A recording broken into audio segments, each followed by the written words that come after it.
What's up guys, welcome back to Paranormal Overload. Last week I added a bit of a previously on trailer kind of for the last episode, and I've completely forgot to do that for this episode. But basically last week we talked more about the serious side of Anneliese's case when her symptoms started to play up. When she got ill for the first time, when she had her first seizure, when the possession symptoms really began to kick in, and how her family and her priests and people around her started to believe that she really was possessed. And then we got a bit into when the priest's Father Alt got involved and how he started to gather the evidence for his exorcisms and applying for the exorcism. And we ended it on when a neurologist and a priest who had had experience in exorcisms before actually visited Anneliese, and this was when they supposedly realised that she must be possessed because she jumped up and slapped the priest across the face, and it was from that point on that they did believe she must be possessed. So picking straight up from that, let's jump into episode 3 of The Possession of Anneliese Michel. So picking up right from Anneliese slapping Father Rudovic and him concluding that Anneliese must have been possessed, from this point on the priest dismissed the idea of Anneliese suffering from an ordinary illness. Father Rudovic stated that epilepsy is out of the question in this case. An epileptic collapses and the fit fades quite quickly, yet during the condition of possession, as the possession continues, the patient gets worse and worse. But neurologist Ulrich Neumann, who had attended Anneliese's house with Father Rudovic, said, "This has absolutely nothing to do with the family. It's mostly outside factors that have influenced the case, like friends, the teacher that went on the pilgrimage with them. The church, the very people who should have helped Anneliese, actually helped strengthen a case which ended up causing a catastrophe." But Father Alt was still determined to go through with the exorcism, and using Father Rudovic's diagnosis, he applied for authorization to begin the ritual. Though Bishop Josef Standolf didn't really agree with the idea, at the time you were under a lot of pressure from those who did support Father Alt's views. Ulrich Neumann spoke on this as well, saying, "I think he granted permission because it was prompted to him by his advisors. He made it very clear that he understood what they were dealing with. They had learnt about exorcism from their teachings, and he didn't want anything to be blown out of proportion with rumours. The situation needed to be taken by the hand, and an official exorcism performed." And on the 16th of December 1974, the bishop authorised the exorcism and assigned Father Arnold Renz to the case to assist Father Alt. Father Renz said she, relating to Anneliese, always believed she was possessed. She usually said she felt this pressure in her head, even in her normal moments. She said, "They are in there."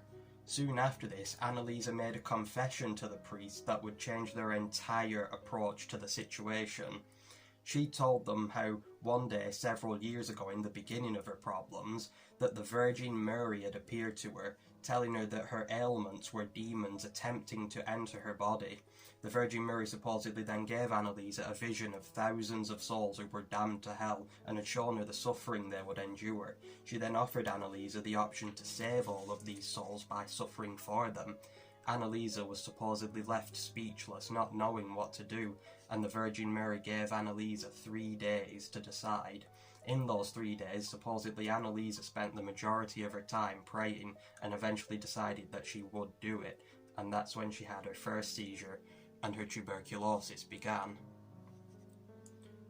All of this, by today's standards, would probably just be brushed off as a pretty intense hallucination caused by her mental health problems mixed with her very religious upbringing.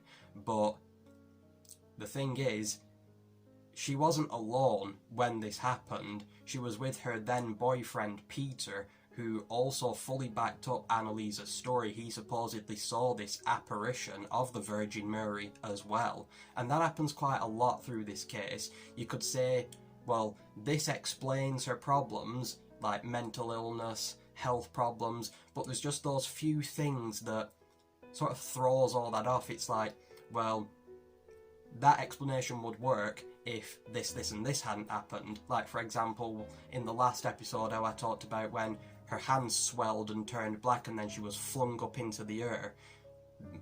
an illness doesn't really do that to people typically. So that's what makes this case so interesting to me.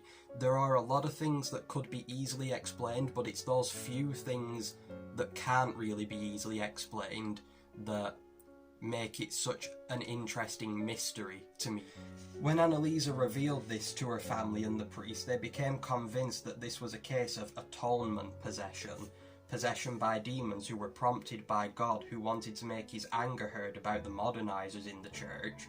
If you didn't see the last episode, the modernizers were people in the church at the time who felt that they should bring their practices into the modern world and bring their practices more up to date. And like I mentioned in that episode, one of those things was to abandon the idea of exorcism and to completely change the way they approach the idea of demonic possession. I'm not sure what I really think about this, to be honest. I think it's a bit extreme for God to have caused 6 demons to possess somebody just to prove his point. That doesn't really fit with the general image we're given of God. But there is one theory that I have heard about this story that I do quite like, and I do think if the possession was real, then this was more likely what happened.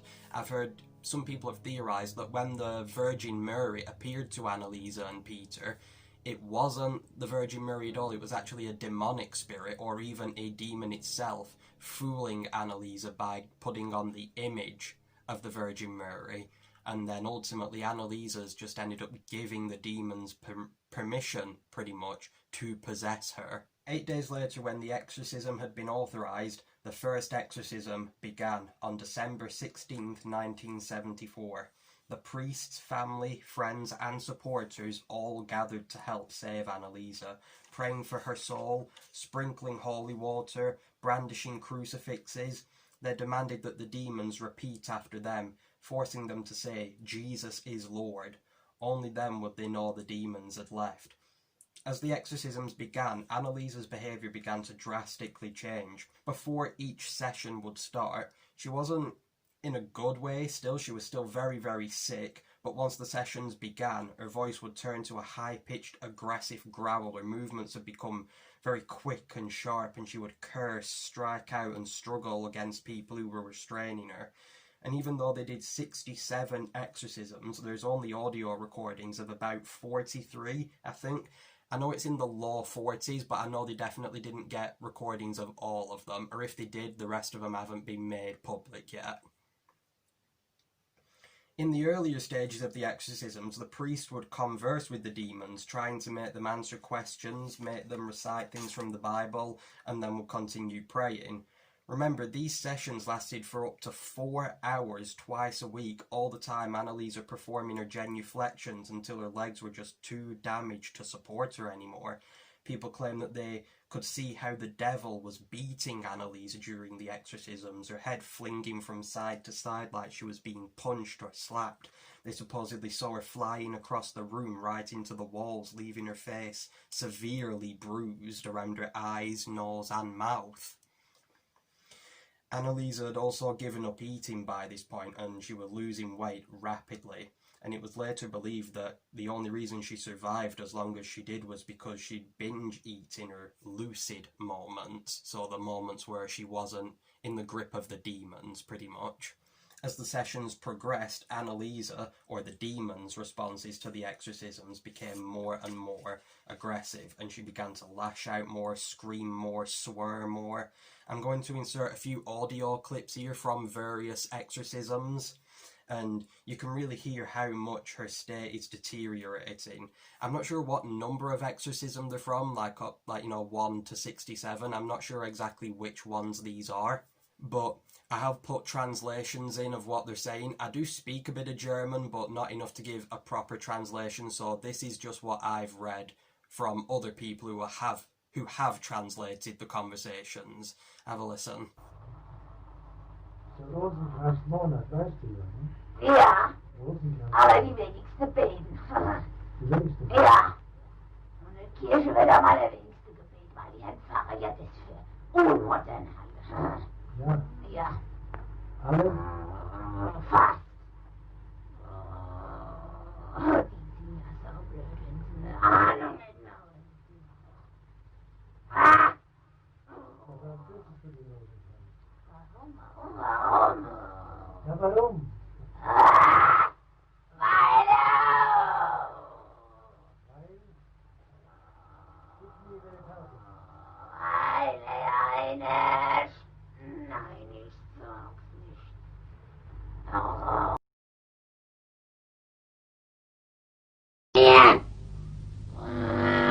Und der da.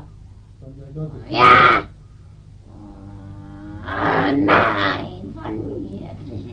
Wir glauben dir, den Vater der Liebe nicht. Nur was du in ihrem Auftrag uns sagst. Im Auftrag von der da. Von der allerseligsten Jungfrau. Das ist scheiße.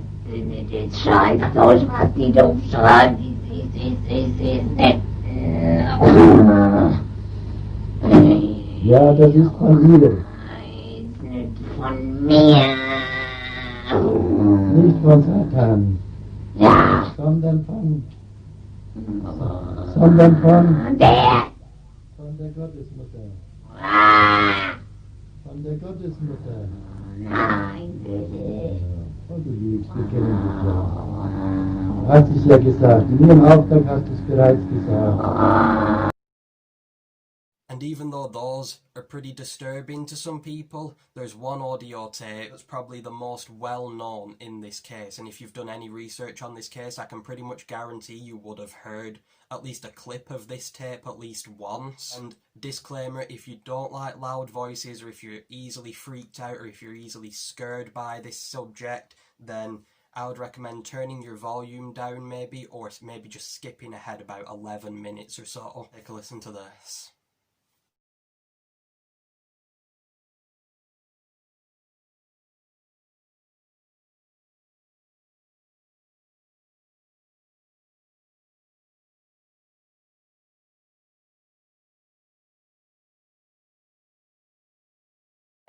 Der Hass lässt dir Der keine Neid über die andere Engel. Es gibt nie Ruhe.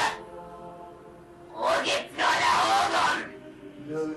Ruhe gibt's nur dort, wo die Liebe ist. Ja, bei uns gibt's nur ja, Nur Hass. Ja, Und wo nur Hass ist, da gibt's keine Ruhe. nein. Und für uns gibt's nie Ruhe. Nie. Weil, Ewigkeit. weil er nicht dorthin kommt, wo der Schöpfer ist. Aber für uns gibt's kein Zurück.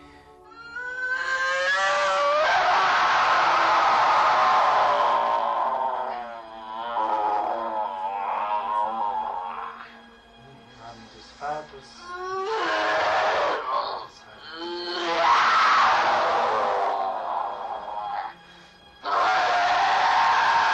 Und jetzt bin ich verdammt.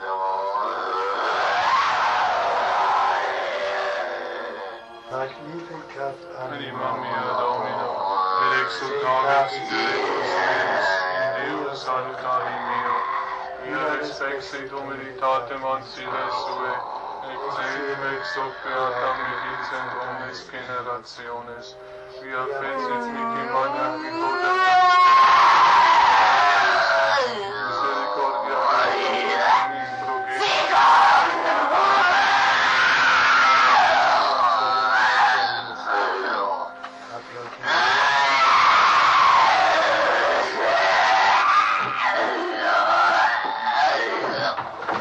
Ich bin verdammt, weil ich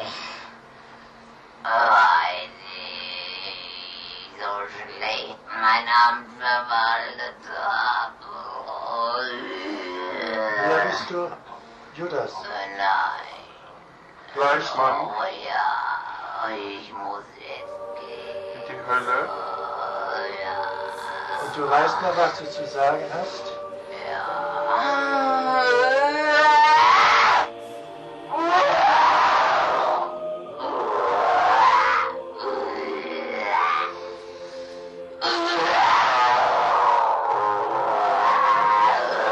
Und des Heiligen Geistes. Gottes. Des Heiligen Geistes.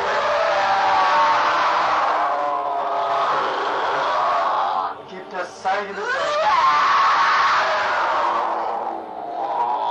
Sprich das Zeichen zum Ausfahren. Des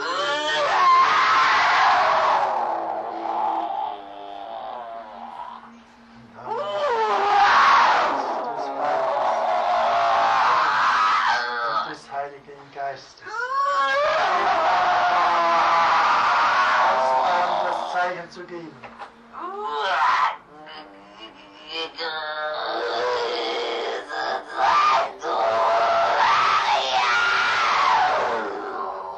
noch etwas.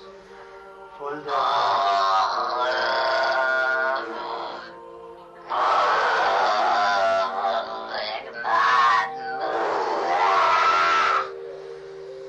Das wird das Zeichen, dass einer fort ist. Gegrüßt seist du, Maria, voll der Gnade, hat er gesagt. Und das war Bedingung, das sagte. Also, Fleischmann ist fort. Fleischmann ist fort. Das ist der Nächste dran. Wer ist der Nächste? Der Nächste keiner, der Wäre. Ist der Nächste keiner. Im Namen des dreifaltigen Gottes, des Vaters und des Sohnes und des Heiligen Geistes. Ich bin der Keine. Dreifaltigen Gottes. Ich hab dein Bruder schlagen. Das will ich dir auszutragen.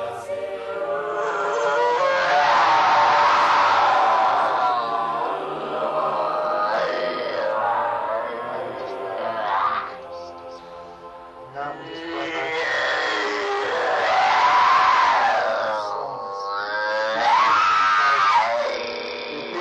allerseligsten Jungfrau die Ehre zu geben.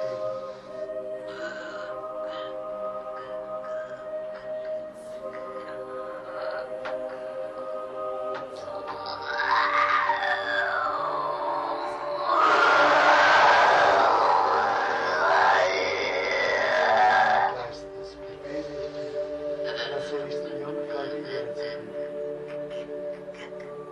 Sie Drecksau, da haben sie sich über Haftzucht. Im Namen des dreifaltigen Gottes, des Sohnes und des Heiligen Geistes befehle ich dir, der allerseligsten Jungfrau die Ehre.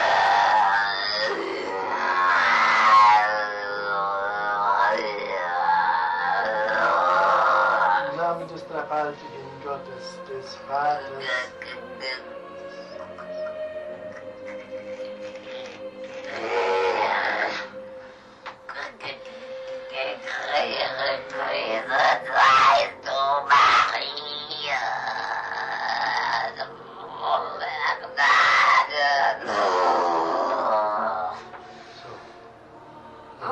werde keiner Ich bin verdammt.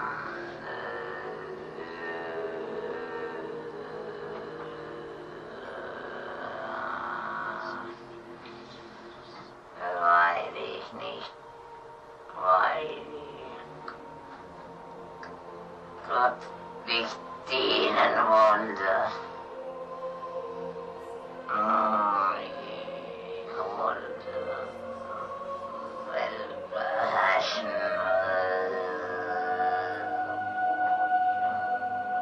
Schöpfer.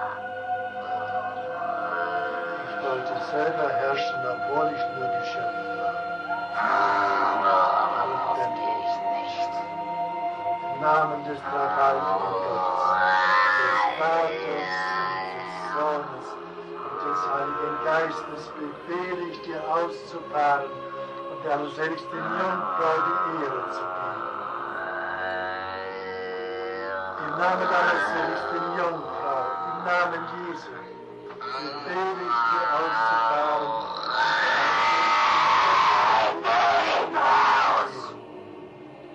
Im Namen des dreifaltigen Gottes, des Vaters und des Sohnes und des Heiligen Geistes, befehle ich dir auszufahren und allerseligsten Jungfrau die Ehre zu geben.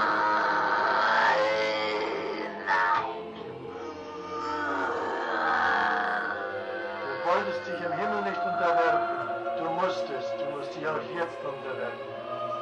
Dem dreifaltigen Gott, der allerseligsten Jungfrau und auch den heiligen Engeln, heiligen Erzengel Michael.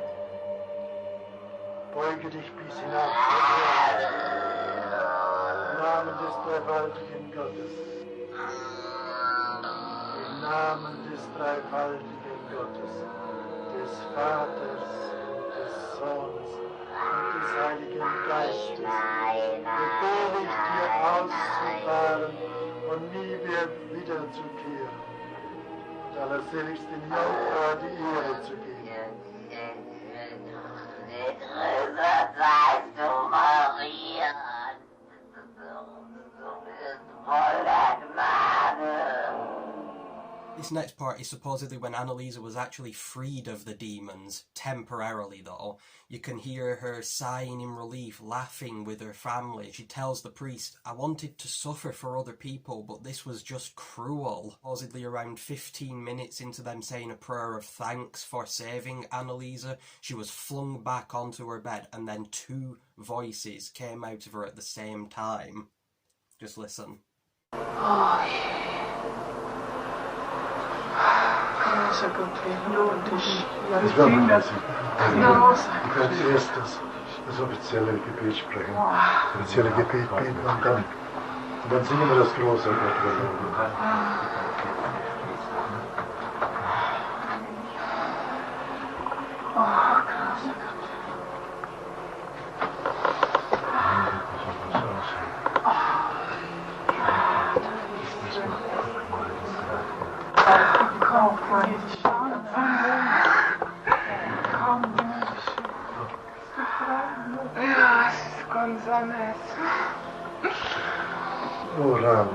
Oramus de Deus omnipotens, Spiritus iniquitatis amplius non habea potestatem in hac carmula tua Anneliese.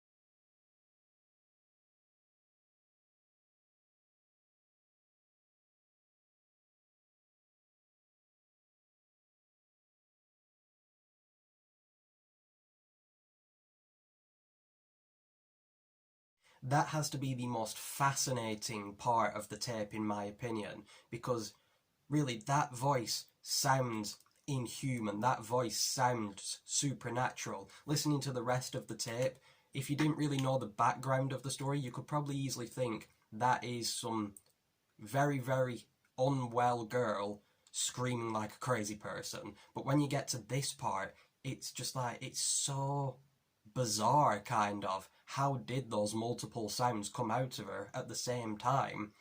And I don't know, it's weird. I kind of wish there was video of it happening, because I would have loved to have seen what was supposed to have been going on during these exorcisms, but it was actually this audio tape as well that inspired the scene in Exorcism of Emily Rose. This case inspired that movie, but there's a scene in the movie where they reference Emily speaking in multiple voices at the same time, and this is the part of the tape that inspired that moment. There was also one other movie named Requiem, which is a German movie based on this case as well. Both of them are great films, I highly recommend them. For a while I were under the impression that this was Anneliese's final exorcism because of how intense and honestly how dramatic it was. It had a very climactic feeling to it, like this was the final push from the demons, and this was the final attempt to save her soul. Another interesting point I've heard before, if this was genuinely just an illness, how could her vocal cords take so much strain? Try making any of the noises she made in any of those tapes for as long as she does. You're probably going to be finding it pretty hard to speak by the end of those few minutes, but she was doing this supposedly for hours at a time. Remember, the exorcisms were up to 4 hours long, and this was the kind of way she would talk, scream, and act throughout the entire thing. By this point, her health was severely deteriorating. She couldn't walk for herself, she couldn't sleep, and she couldn't even feed herself anymore. Yet despite being so physically weak, when the demons took over her, she still needed to be restrained by 3 people. and she could easily wrestle people to the ground and fight back against people who were trying to hold her down. And that to me just says this isn't normal. Something weird was definitely going on, because if she couldn't even walk for herself and if she was so weak she couldn't even feed herself, where did the strength come from to wrestle people and struggle against 3 people trying to restrain her? And just think of the amount of physical stress and strength you would put into making the noises she did if you was that weak.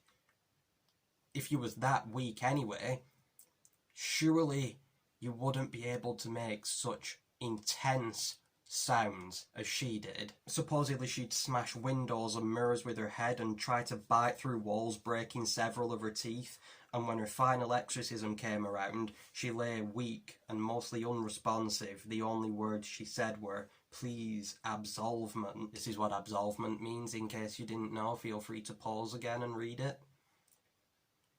The day after, she died in her bed, only 23 years old.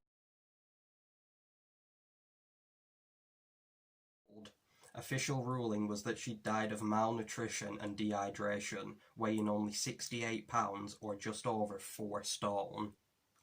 The priests, however, still defended their role in the situation, believing that though they'd failed to save her life, they had saved her soul, and she would be in eternal peace in the afterlife. Well, that concludes this episode, and I'm honestly glad it was much longer. I was hoping, and I had a feeling that the exorcism episode would be the longest one. I hope you enjoyed it, and make sure to come back next week for the final episode, where we'll cover the trial of the priest and her parents and the mysterious circumstances surrounding her funeral and the even further traumatic events that plagued her family even after her death. As usual, be sure to follow me on all my social medias and check out my beauty channel, Beauty by Cole. All of those will be linked in the description below. Thank you for watching. Bye for now.